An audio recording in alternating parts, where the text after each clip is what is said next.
last 2 days, we've seen a remarkable development.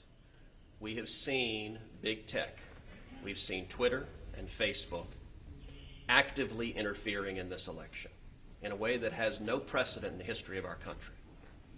Yesterday, the New York Post broke a story alleging serious corruption of Joe Biden and Hunter Biden concerning Ukraine. The allegations in the New York Post story, if true, indicate that Vice President Biden lied when he said he had never discussed his son's business dealings. That story, once the New York Post broke it, was blocked by Twitter and Facebook. Anyone who attempted to share it was prevented from sharing it on Twitter or Facebook. The New York Post itself, when it attempted to put out its story, was blocked on Twitter and Facebook. The New York Post has the fourth largest circulation of any newspaper in this country. Never before have we seen active censorship of a major press publication with serious allegations of corruption of one of the two candidates for president. That was last night. This morning, the story escalated and got even worse.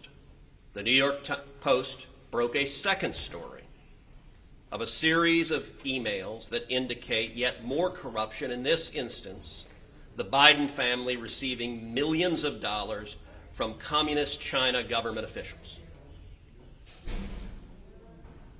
Just minutes ago, I tried to share that story on Twitter. And Twitter is actively blocking, right now, this instant, stories from the New York Post alleging corruption and the Biden family receiving millions of dollars from communist China. This is election interference, and we are 19 days out from an election. It has no precedent in the history of democracy. The Senate Judiciary Committee wants to know what the hell is going on. Chairman Lindsey Graham and I have discussed this at length, and the committee today will be noticing a markup on Tuesday to issue a subpoena to Jack Dorsey, the CEO of Twitter, to testify before the Senate Judiciary Committee next Friday, to come before this committee and the American people and explain why Twitter is abusing their corporate power to silence the press and to cover up allegations of corruption. And let me be clear, I don't know if these New York Post stories are true or not. Those are questions Vice President Biden should answer. But Twitter and Facebook and big tech billionaires don't get to censor political speech and actively interfere in the election. That's what they're doing right now. And so on Tuesday, the Judiciary Committee, the full committee, will be voting on subpoenas to subpoena Jack Dorsey to come before our committee.